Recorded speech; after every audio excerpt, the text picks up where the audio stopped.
जिन्होंने home secretary को काम करने से रोका था, वो किसका निर्णय था जिसने होम सेक्रेटरी को हर काम पर रुकावटें पैदा की थी? किसने किया था ये? एक भी व्यक्ति यूपीए का पार्टनर स्टेट का नहीं था। ये सारा पाप करने वाले लोग उन्हीं की पार्टी के सारे लोग थे। और वही माओवादियों ने सार्वजनिक जीवन में काम करने वाले व्यक्तियों को मौत के घाट उतार दिया।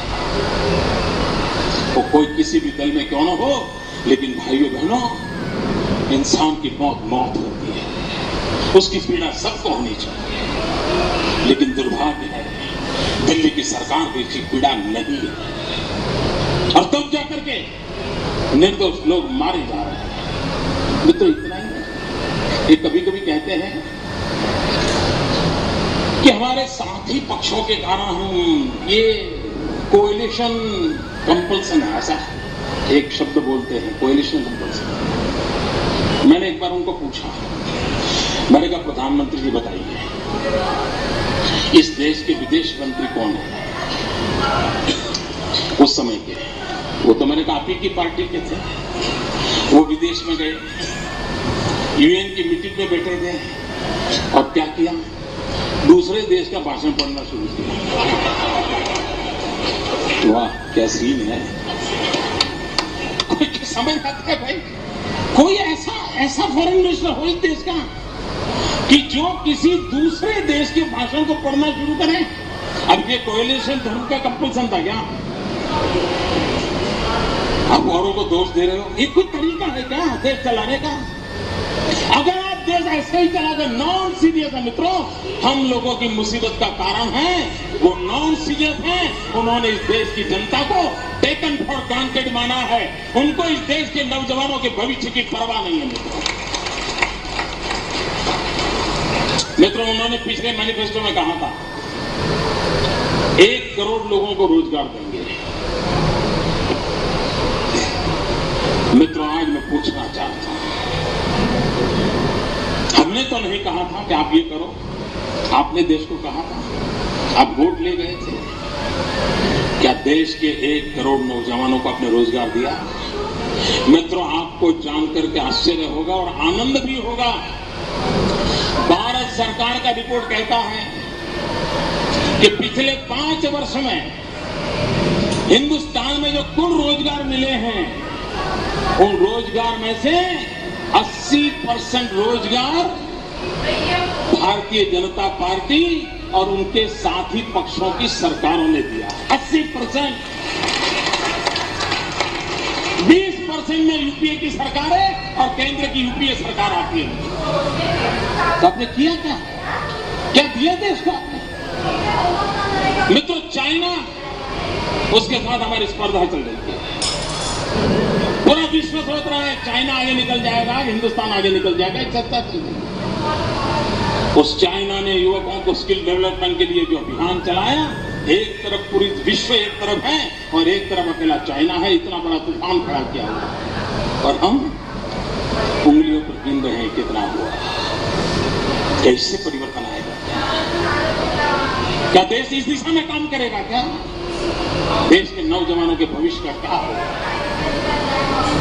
मित्रों, जिस प्रकार का अनरेस्ट पैदा हो रहा है, जिस प्रकार का नौजवानों में आक्रोश पैदा हो रहा है, अगर समय रहते इन नौजवानों की शक्ति और सामर्थ्य को देश हित के काम में हमने नहीं लगाया तो यही हमारे लिए संकट का कारण बन जाएंगे। ये दिल्ली की सरकार को समझना चाहिए। क्या कारण है कि आए दिन दिल्ली में कोई भी घटना घटती है तो जंतर मंतर पर नौजवानों की भीड़ लग जाती है। कोई नेता नहीं, कोई नारा नहीं, सिर्फ आक्रोश व्यक्त करने के लिए आ जाते हैं। क्यों? इस देश का भला इसमें होगा कि हिंदुस्तान के भाग्य को बदलने के लिए हिंदुस्तान के नौजवानों पर ध्यान केंद्रित किया जाए। मित्रों, इस देश का 65% पॉपुलेशन 35 से नीचे है।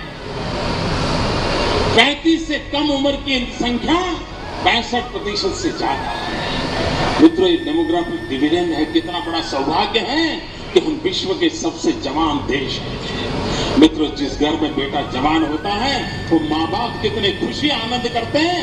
ये देश है कि जहां ऐसे लोग बैठे हैं कि जहां जवान को बोझ लगता है।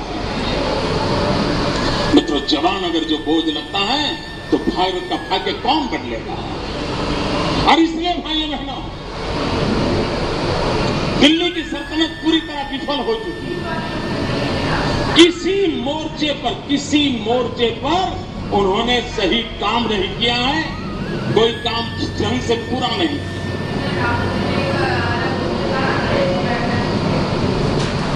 मित्रों, ये हमारा दायित्व बनता है कि हम इस देश को ऐसी सरकार से बचाएं। अटल जी की सरकार थी। 21वीं सदी के प्रारंभ के 2-3 साल अटल जी के नेतृत्व में देश आगे बढ़ रहा था। और आप सब याद कीजिए मित्रों, सिर्फ हम भाजपा के कार्यकर्ता इसलिए याद करिए ऐसा नहीं, आप उस समय के कोई भी मीडिया के अखबार उठा लीजिए, एक विश्वास पैदा हुआ था। 21वीं सदी के पहले 3 वर्ष एक आशा बंदी थी, चलो यार देश खड़ा हो, देश अब चलने लगा है, देखते ही देखते देश दौड़ने लग जाएगा। ये चारों तरफ एक पॉजिटिव वातावरण, एक पॉजिटिव फीलिंग ये चारों तरफ नजर आ रहा है। मित्रों, अचानक 2004 में इन लोगों के आने के बाद जो नैया ऐसी गहरी डूबती चली गई। अब तो देखना पड़ता है कि 21वीं सदी कहां है और हम कहां हैं। ये हालत देश की बन चुकी है। मित्रों, भारत को असहाय नहीं छोड़ा जा सकता। देश के नौजवानों के भविष्य को असुरक्षित नहीं किया जा सकता।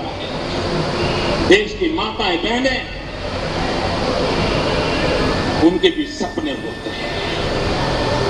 आज से 25 साल पहले बहनों की सोच और आज की सोच में बहुत बड़ा अंतर है। वो दुनिया को देखने समझने